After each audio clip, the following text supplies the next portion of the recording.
Hello students, how are you today? Are you happy? I hope so. I hope so. All students are happy and healthy. Students, welcome to Radiant Learning. जैसा कि आप जानते हैं previous कुछ video में idioms का हम एक टारगेट लेके चल रहे हैं और आप back to back classes idioms की देख रहे हो, ठीक है। तो आपको इन वीडियो से कुछ अप्रोच मिल गया होगा कि कैसे इडियम्स को लर्न करते हैं और उसका बेस्ट तरीका क्या है। आपके एग्जामिनेशन में इडियम्स डेफिनेटली आएगा, तो बड़े ध्यान से इडियम्स को कुछ तो मैंने आपको करा दिए हैं, लेकिन आपको कुछ और बुक्स में से भी लर्न करने पड़ेंगे। लेकिन एक इंपॉर्टेंट सेक्शन या कैसे पढ़ना है वो आपको आइडिया मैंने दे दिया है और मोस्ट इंपॉर्टेंट मैंने डील कर दिया आपके लिए, ठीक है। तो इसको ध्यान देना। और आज की क्लास में क्या करेंगे हम, अब क्योंकि देखो हमें वर्ड के साथ साथ थोड़ा ग्रामर भी पढ़ना है, तो आज कभी कभी एग्जाम में एक क्वेश्चन आपके एग्जाम में देखते हैं हम लोग कि कुछ अंडरलाइन वर्ड लिखा होता है और उसका आपको पार्ट ऑफ स्पीच बताना होता है, कौन से पार्ट ऑफ स्पीच से वो रिलेट करता है। तो आज की क्लास में हम जानेंगे, आज की इस क्लास में जानने लग रहे हैं हम कि how to identify the part of speech. Part of speech को कैसे पहचान लोगे आप, पार्ट ऑफ स्पीच को पहचानने का तरीका क्या है, कैसे पहचाना जाएगा, उस चीज को ध्यान देना।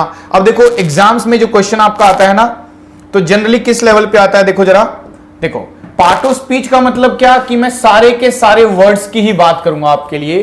कितने वर्ड्स होते हैं, कितने पार्ट ऑफ स्पीच होते हैं, तो जनरली बुक्स में देखते भी हो 8 तरह के वर्ड्स होते हैं, ठीक है ना। तो आप ध्यान देना, लेकिन आपको पढ़ना किस लेवल पे है, आपको देखना होगा कि एक नाउन है, पहला पार्ट ऑफ स्पीच किसको बोलते हैं, नाउन को। फिर नाउन से ही एक नया वर्ड तैयार हो जाता है जिसको किस नाम से जानते हैं आप लोग, प्रोनाउन के नाम से, प्रोनाउन। और फिर उसके बाद फर्दर हम क्या पढ़ते हैं, एडजेक्टिव। क्या पढ़ते हैं, एडजेक्टिव। तो एडजेक्टिव हो गया।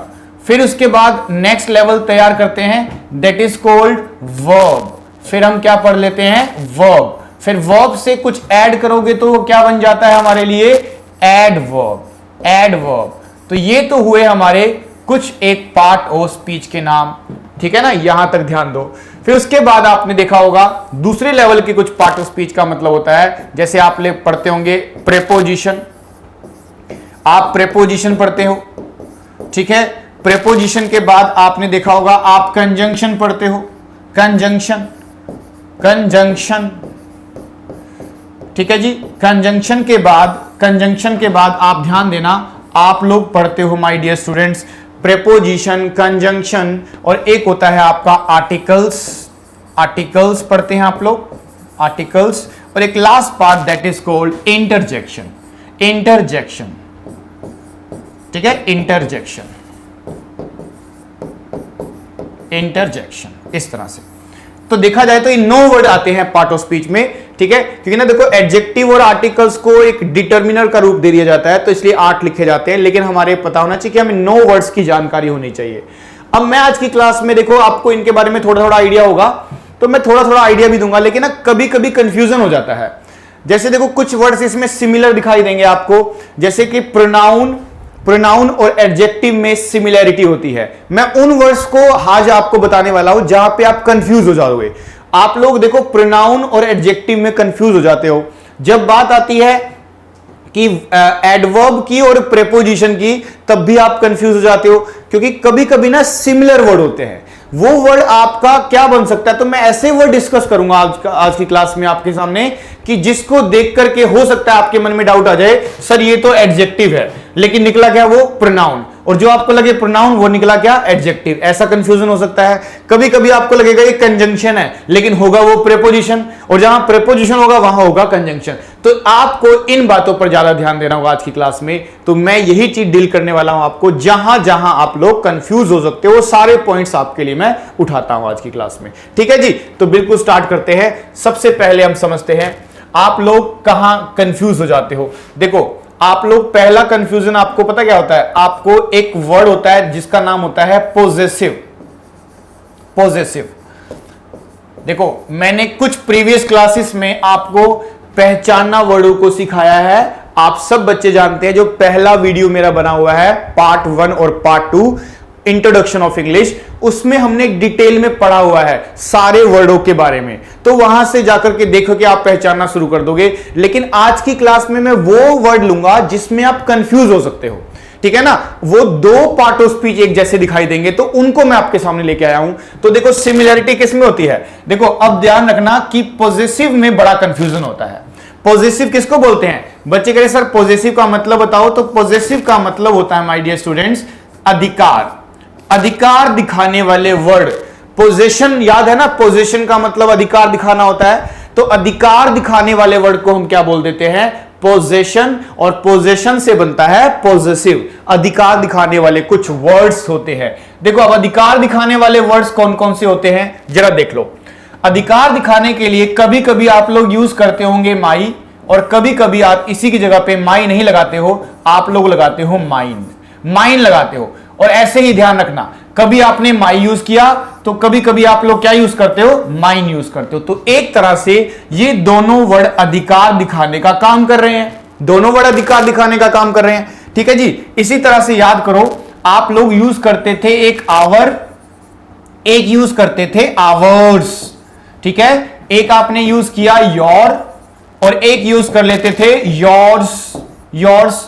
ऐसे ही एक होता था हिज, और दूसरा भी क्या होता था, हिज। फिर आप यूज करते थे हर, और यहां यूज करते थे हर्स, हर्स। इट, इट का होता नहीं था, फिर आप यूज करते थे देयर, और यहां यूज करते थे देयर्स, इस तरह से देयर्स, ठीक है। अब जरा देखो, मैं वो वर्ड ले रहा हूं जिसमें कंफ्यूज हो सकते हो आप लोग। अब कंफ्यूजन ये होगा आपको, देखो जरा ध्यान से, कि जैसे मुझे पता है एक आवर अधिकार दिखाता है, ऐसे ही आवर्स भी अधिकार दिखाता है, दोनों में सिमिलरिटी है। ऐसे सेम योर में भी अधिकार दिखाने का काम करेंगे, और योर्स भी, दोनों में सिमिलरिटी है। तो ये सब वर्ड ऊपर नीचे जो लिखे हुए हैं, दोनों का फंक्शन एक ही है, अधिकार दिखाना, लेकिन दोनों का पार्ट ऑफ स्पीच अलग अलग होता है, पार्ट ऑफ स्पीच अलग अलग होता है, फंक्शन अलग अलग होता है। जनरली देखो इन वर्ड्स को आप याद करो, आप सभी बच्चे ध्यान से जानना। आप अगर मैं पूछूं ये वर्ड क्या है, तो आप एक ही बात बोलोगे, सर ये प्रोनाउन है। अपने दिल पर हाथ रख के बताओ, क्या आपको लग नहीं रहा ये प्रोनाउन है? बच्चे कह रहे सर लग भी रहा है प्रोनाउन और है भी प्रोनाउन। गलत सोच रहे हो बच्चों, सारे प्रोनाउन नहीं है ये। हालांकि प्रोनाउन की लिस्ट में इसको याद करते हो आप लोग, लेकिन ये प्रोनाउन है नहीं, दोनों के दोनों, दोनों पॉजिटिव है, अधिकार दिखा रहे हैं। लेकिन आप ध्यान रखना कि जो ऊपर वाले वर्ड्स यूज करे हैं ना मैंने आपके लिए, ये ऊपर वाले जो सारे के सारे वर्ड्स हैं, इनको हम एडजेक्टिव मान के चलेंगे। ये सारे के सारे वर्ड क्या मान के चलेंगे हम? एडजेक्टिव, क्योंकि ये वर्ड अपने साथ क्या लेते हैं? एक नाउन लेते हैं। क्या लेते हैं? नाउन। इन वर्डों के जस्ट बाद, जैसे माई लिखा, आवर लिखा, योर लिखा, हिज लिखा, इन वर्डों के जस्ट बाद आपको क्या लिखना पड़ेगा माय डियर स्टूडेंट? नाउन। और नाउन से पहले जो वर्ड आता है वो क्या बन जाता है? एडजेक्टिव। क्या बन जाता है? एडजेक्टिव। तो इन वर्ड्स को प्रोनाउन मानने की गलती मत कर देना, ये सारे वर्ड क्या माने जाएंगे आपके? एडजेक्टिव। उसके बाद आता है ये वाले वर्ड्स। अब ये सारे वर्ड्स अपने साथ नाउन नहीं लिखते, ये नाउन नहीं होते, तो इन्हीं को हम क्या बोल सकते हैं? प्रोनाउन। प्रोनाउन बोलेंगे इनको। याद करो डेफिनेशन, प्रोनाउन क्या होता है? Is a word that comes in place of noun. और जो एडजेक्टिव होता है वो नाउन से पहले आता है। ये नाउन से पहले नहीं आ सकता, ये नाउन की जगह पे आता है। ये नाउन से पहले, ये नाउन की जगह पे। तो जरा देखो, अगर मैं आपके लिए क्वेश्चन सेट करूं तो डेफिनेटली आप लोग कंफ्यूज हो सकते हो। जैसे मैं लिखता हूं कि this is my book, this is my book, एक क्वेश्चन।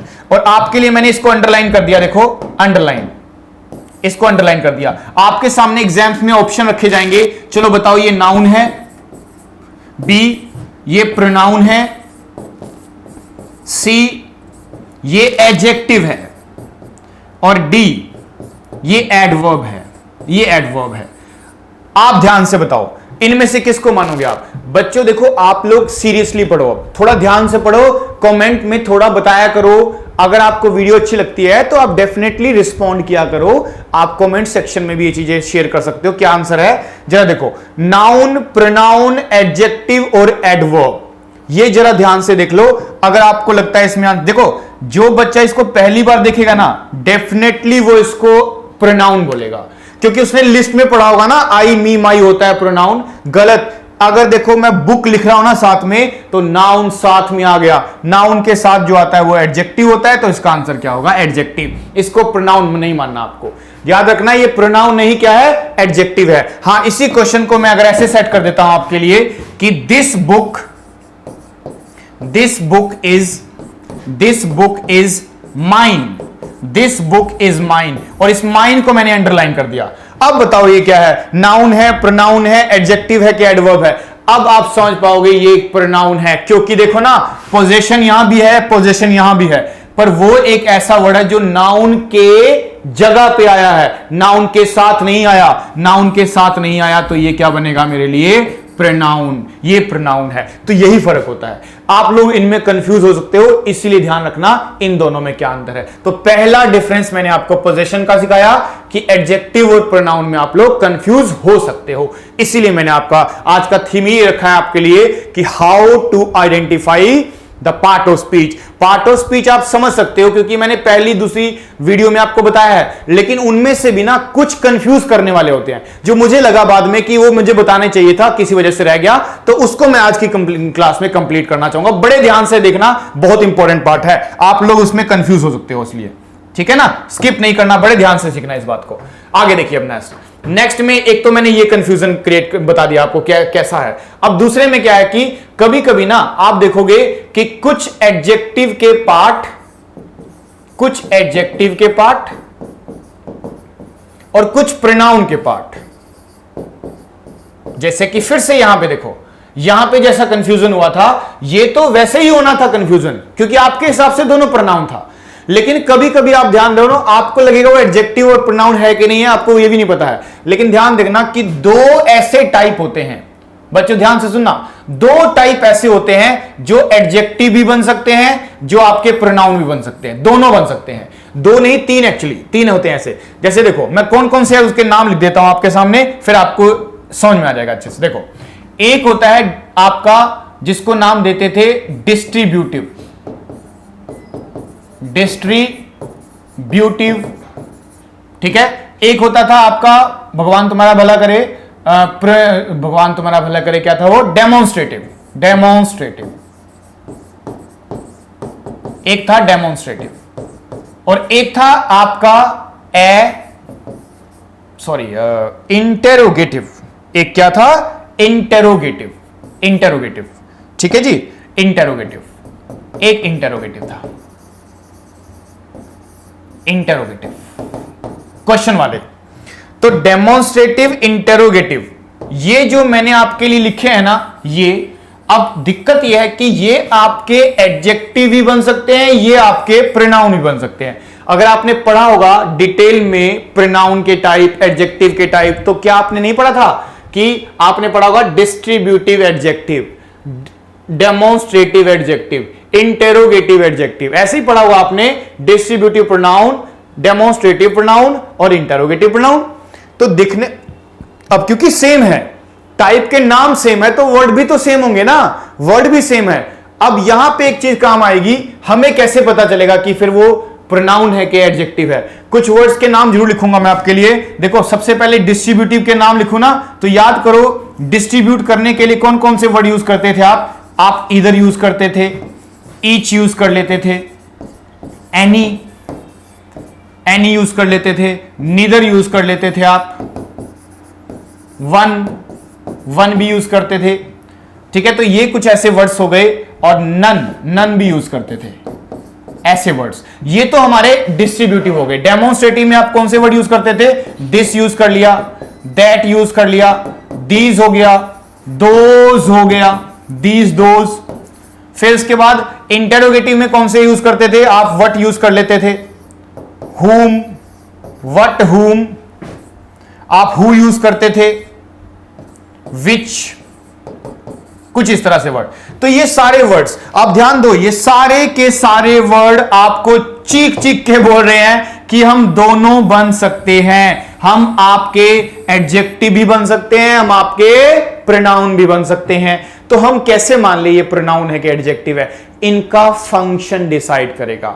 मत भूलो वो दिन कि एडजेक्टिव को पहचानने का सबसे बेस्ट तरीका है कि उसके जस्ट बाद क्या दिखाई देगा? नाउन। और प्रोनाउन को पहचानने का बेस्ट तरीका है कि उसके बाद नाउन नहीं आ सकता, क्योंकि ये तो नाउन की जगह पे आएगा। बस यही चीज काम करेगी अब आपके लिए, यही चीज काम करेगी ये पहचानने में कि वो प्रोनाउन है कि एडजेक्टिव है। यहां कंफ्यूज हो सकते हो। जैसे मैंने बोला, चलो मुझे बताओ स्टूडेंट्स कि दिस का पार्ट ऑफ स्पीच क्या है, तो तुम्हें बोलना चाहिए सर दिस का पार्ट ऑफ स्पीच हम तब तक नहीं बता सकते जब तक कि आप इसको सेंटेंस में यूज नहीं करेंगे, क्योंकि ये तो दो तरह के पार्ट ऑफ स्पीच बनाता है। दिस, दैट, दीज, दोज आपका प्रोनाउन भी हो सकता है, आपका एडजेक्टिव भी हो सकता है। तो हम कैसे बता दें ये बात कि ये क्या है? तो आप सेंटेंस में यूज करोगे तो हम बता पाएंगे। बिल्कुल सही बोला आपने कि अगर आप एडजेक्टिव के बाद नाउन लगाओगे तो हम उसको एडजेक्टिव मानेंगे।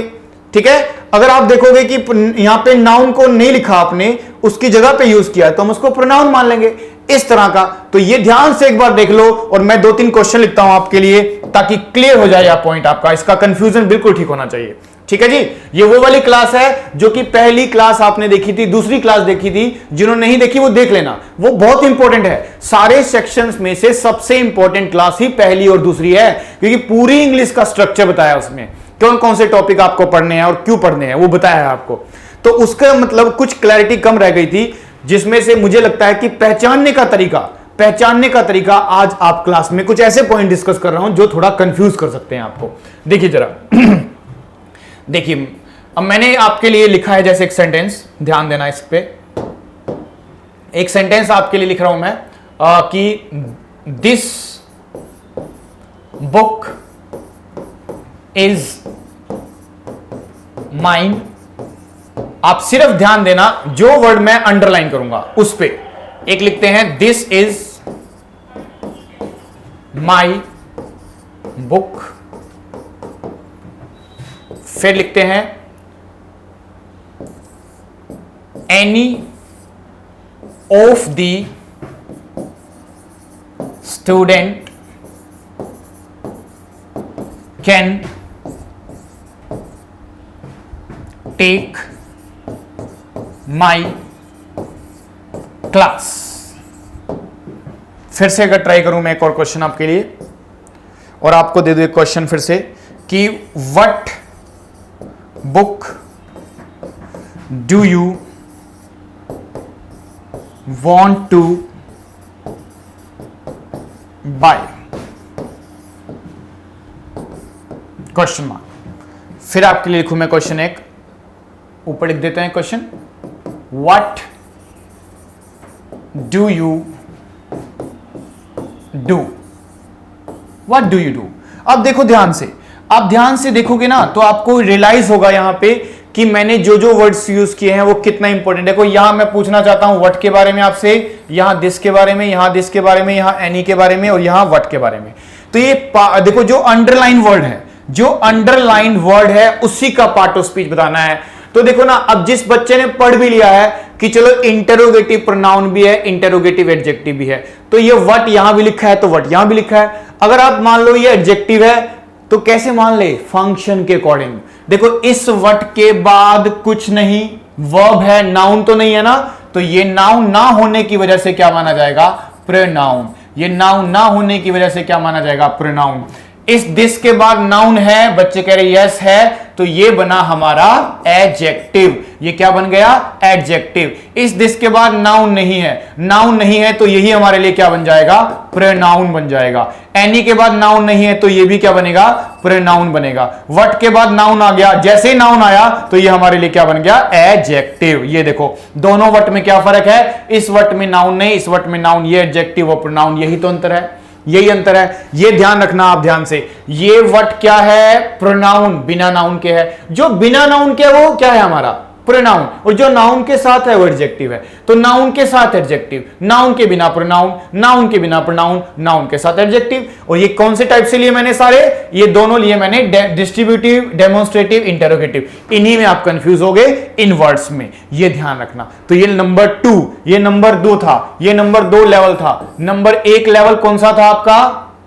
नंबर 1 लेवल ये था, नंबर 1, नंबर 2। अब नंबर 3 करें, नंबर 3। अब देखो, अब जो आप कंफ्यूज हो गए ना नंबर 3 में, नंबर 3 में कभी कभी क्या होगा आपके सामने जिसको आप बोलते थे बड़े छोटे छोटे प्यारे प्यारे words, that is called preposition. और एक छोटे छोटे वर्ड्स दो सेंटेंस को जोड़ते थे, उसको आपने देखा होगा, उसको बोलते थे कंजंक्शन। कंजंक्शन। तो अब मैं किससे तुलना कर रहा हूं? मैं प्रेपोजिशन का कंपैरिजन कर रहा हूं कंजंक्शन से। लेकिन ना आप जानते हो एट लिखा है तो प्रेपोजिशन है, एंड लिखा है तो क्या है? बच्चे कह रहे सर कंजंक्शन है। लेकिन हम वो वाले वर्ड डिस्कस कर रहे हैं जो दोनों में कॉमन है।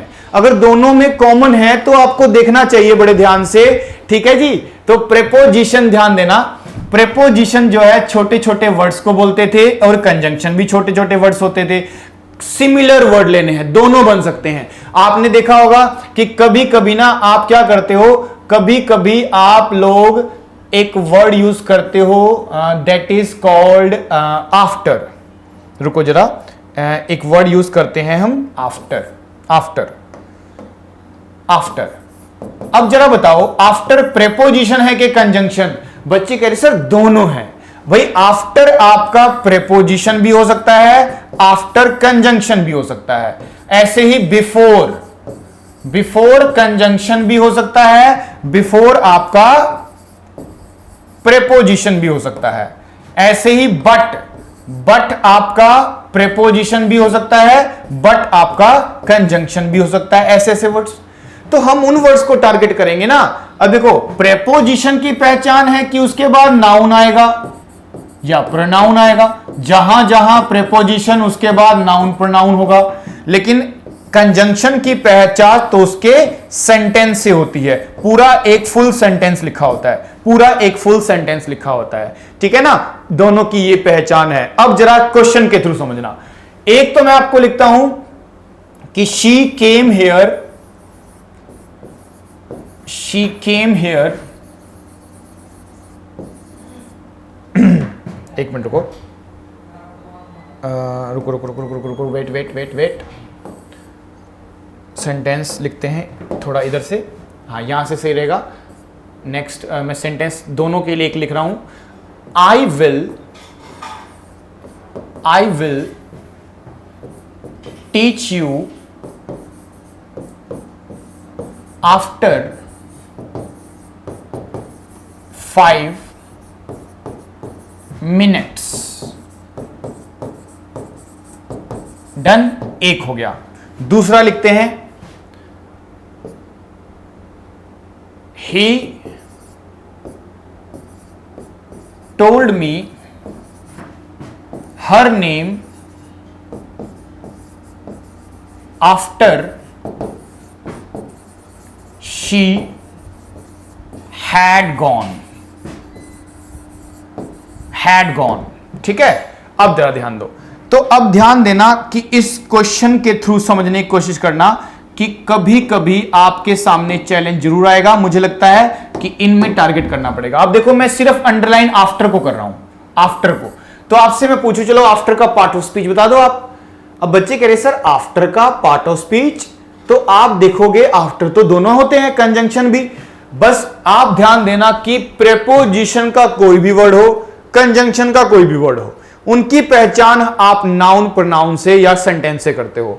अब जरा देखो, यहां पे लिखा है 5 मिनट्स, तो ये तो नाउन आया, ये नाउन है। अगर ये नाउन है तो इसको हम क्या बोलेंगे? प्रेपोजिशन, प्रेपोजिशन बोलेंगे। अब ये क्या लिखा है? आफ्टर। और आफ्टर का मतलब समझ रहे हो? आफ्टर के बाद क्या लिखा है? She had gone. पूरा एक सेंटेंस लिखा है। अगर एक सेंटेंस पूरा ही लिख दिया गया है तो ये हमारा क्या माना जाएगा? कंजंक्शन। तो जब भी कभी आपके एग्जाम में ऐसा चैलेंज आ जाता है कि वो प्रेपोजिशन भी है, कंजंक्शन भी है, तो आपको ये मेथड यूज करना है कि अगर सेंटेंस से पहले लिखा है तो कंजंक्शन, वर्ड से पहले लिखा है, नाउन से पहले लिखा है तो प्रेपोजिशन, ये ध्यान रखना। तो ये मैंने सिखाया आपको प्रेपोजिशन और कंजंक्शन में क्या अंतर होता है जब मीनिंग सेम। सबके साथ ऐसे रहेगा, बट के साथ भी ऐसा रहेगा। बट अगर आप सेंटेंस के साथ यूज करोगे कंजंक्शन, बट को एक वर्ड से पहले यूज करोगे नाउन से, तो आप उसका मीनिंग बदल सकते हो, उसका मीनिंग एक्सेप्ट हो सकता है। तो एक्सेप्ट जब मीनिंग बनता है छोड़ करके, तो आप उसको क्या यूज कर सकते हो, बट यूज कर सकते हो। ठीक है जी, क्लियर हो गया। आगे देखो, आगे नेक्स्ट में देखो, अब एक नया आपके लिए लेवल तैयार करते हैं, वो नया 4th लेवल तैयार करते हैं। नए 4th लेवल में क्या होता है कि कभी कभी आप देखोगे प्रेपोजिशन और एडवर्ब ये दोनों भी आपस में टकरा जाते हैं, क्योंकि इनके वर्ड भी सेम होते हैं। अब देखो, अप आप जानते हो प्रेपोजिशन भी होती है ऊपर की ओर, और अप एक प्लेस को भी दिखाती है। ठीक है, ऐसे ही डाउन एक प्रेपोजिशन भी होती है नीचे की ओर, और डाउन एक प्लेस भी होता है नीचे। ठीक है, ऐसे ही आप इन और इधर भी इन। ठीक है, आप यहां यूज करोगे क्या यूज कर लिया आपने, आउट, यहां भी यूज करोगे आउट। ठीक है, तो ऐसे ऐसे वर्ड्स जो कि आप कंफ्यूज हो सकते हो। ये देखो ना जरा, ये क्या है जी, प्रेपोजिशन, यही क्या है आपका एडवर्ब है। याद करो, adverb of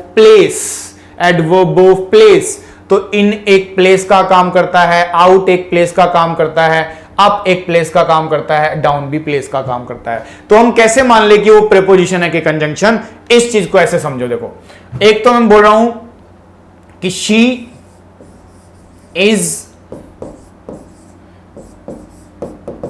climbing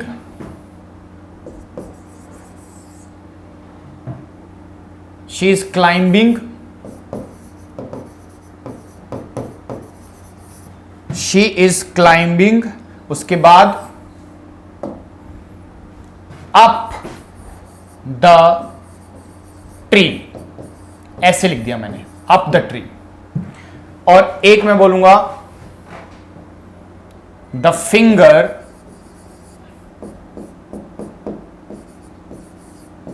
goes up, the finger goes up. दोनों सेंटेंस देखो अब ध्यान से, दोनों सेंटेंस में कॉमन बात पता क्या है, अप लगाया हुआ है। दोनों में अप लगा हुआ है, जरा ध्यान से देखो, ये भी अप है और ये भी अप है। ठीक है ना, ये भी तो अप है। और अगर मैं बोलता हूं कि शी इज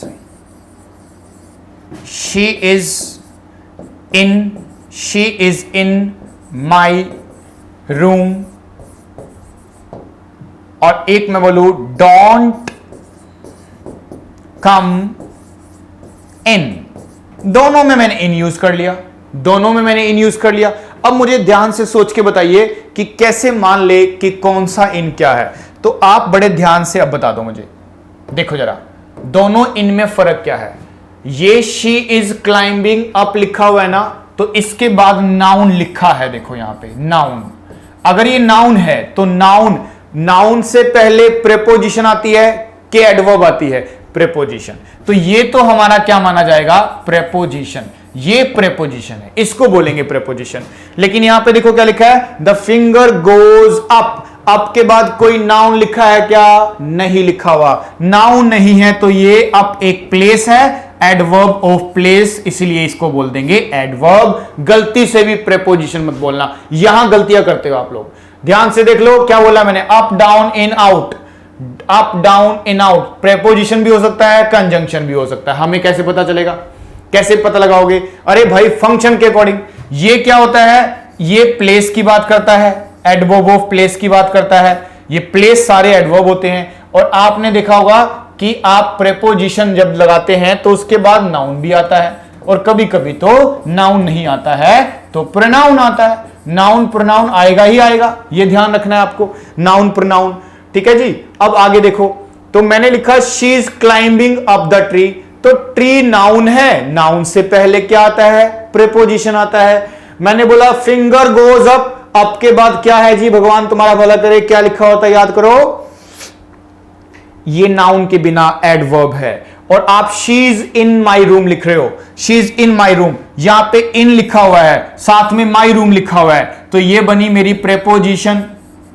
फिर आप देखो don't come in, don't come इन, तो फिर से इन लिखा हुआ है, और ये प्लेस की बात कर रही है क्योंकि इसके बाद नाउन नहीं है, तो ये मेरा एडवर्ब बन जाएगा। इस तरह से पहचानते हैं, ठीक है ना। याद है ना adverb of place? Adverb of place एक खास रूल बनाता था, अगर याद हो तो आपको, अगर आपने याद किया हो तो बड़े ध्यान से देखना।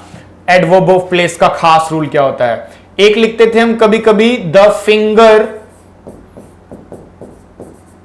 फिंगर गोज अप, एक लिखते थे ये, और एक लिखते थे अप द फिंगर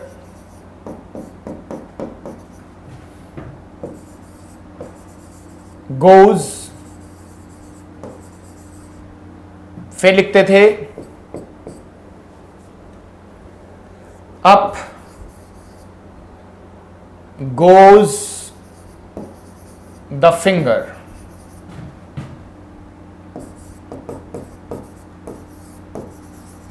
आप बताओ अब जरा ध्यान से, इनमें से कौन सा सेंटेंस सही है?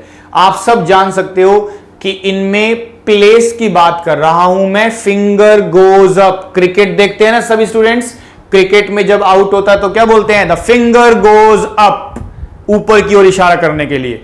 तो आप देखो अप मतलब ऊपर की ओर। अगर आपने ध्यान दिया हो तो आप एडवर्ब ऑफ प्लेस में एक खास रूल सीखते हो। वो खास रूल का नाम क्या होता है कि अगर एक सेंटेंस की शुरुआत एक प्लेस वाले वर्ड से हो जाए, प्लेस वाले वर्ड से हो जाए, यहां कोई दिक्कत नहीं, बिल्कुल सही लिखा है ये। लेकिन एक नहीं, दो तरीके से सेंटेंस को बनाया जा सकता है। आप अगर एक सेंटेंस की शुरुआत प्लेस से करते हो ना, तो इन्वर्जन लगाना होता है, और इन्वर्जन कहता है कि पहले वर्ब आएगी कि पहले सब्जेक्ट आएगा? पहले वर्ब आएगी, तो पहले गोज लिखा जाएगा, फिर फिंगर लिखा जाएगा, ये सही है। अगर पहले फिंगर लिखते हो फिर गोज, तो फिर इस मेथड से लिखा जाएगा, ये गलत है, ऐसा नहीं लिखा जा सकता, ठीक है ना। आपके साथ ऐसे ऐसे क्वेश्चन कभी देखने को मिलेंगे। एक और क्वेश्चन दिखाऊं? चलो एक और क्वेश्चन देखो। जैसे मैं बोलूं here the prime minister comes, एक सेंटेंस ये है, और एक लिख रहा हूं आपके लिए द प्राइम मिनिस्टर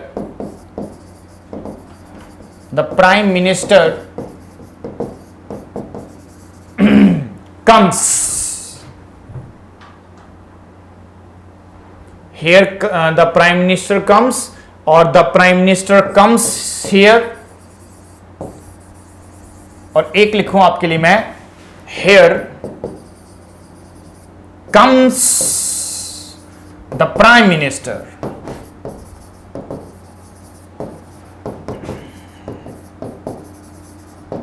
अब देखो जरा ध्यान से, अब ध्यान से देखोगे ना तो आप देखो क्या इस वाले को कोई गलत कर सकता है? नहीं, बिल्कुल सही है। ये तो पुराने मेथड से बना हुआ है ना, ट्रेडिशनल मेथड अलाउ करता है। सब्जेक्ट आता है, वर्ब आती है, प्लेस बाद में आता है, याद करो, इसमें कोई गलती नहीं है। गलती इन दोनों में हो सकती है, क्योंकि अगर एक नंबर पे, पहले नंबर पे क्या आ जाता है? प्लेस वाला वर्ड। कौन से वाला? प्लेस वाला। अगर पहले नंबर पे प्लेस वाला वर्ड आता है तो नॉर्मल नहीं, इन्वर्जन लगाना है। इन्वर्जन का मतलब सब्जेक्ट पहले नहीं, पहले वर्ब आएगी फिर सब्जेक्ट आएगा, पहले वर्ब आएगी फिर सब्जेक्ट आएगा। ये बिल्कुल सही है। पहले वर्ब आएगी नहीं है, इसका मतलब ये गलत है, ठीक है जी। ऐसे देखते हैं। तो आज की क्लास में क्या क्या पढ़ लिया हमने?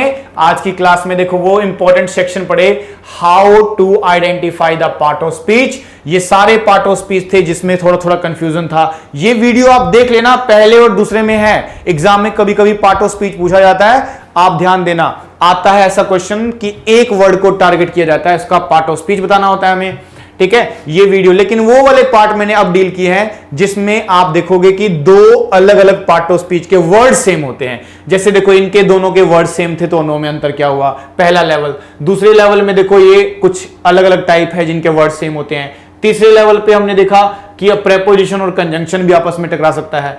फिर आपने देखा कि प्रेपोजिशन और एडवर्ब भी आपस में टकरा सकता है। तो ये वाले पॉइंट मैंने आज डिस्कस करे हैं आपसे, ठीक है जी। उम्मीद करता हूं आपको क्लास अच्छी लगी होगी और आपके लिए यूजफुल होगी। आपके एग्जाम में भगवान करे ऐसा क्वेश्चन आ जाए और आप उसको सॉल्व कर दो, ऐसी मैं आपको ब्लेसिंग देता हूं, शुभकामना देता हूं, ठीक है। वीडियो को शेयर करना है और चैनल को सब्सक्राइब करना है और दूसरों से भी करवाना है। अगर वीडियोस अच्छी लगती है तो कमेंट सेक्शन में अपना फीडबैक जरूर दिया कीजिए। ओके स्टूडेंट्स, आज इतना करते हैं, बाकी नेक्स्ट क्लास में। Till then good bye.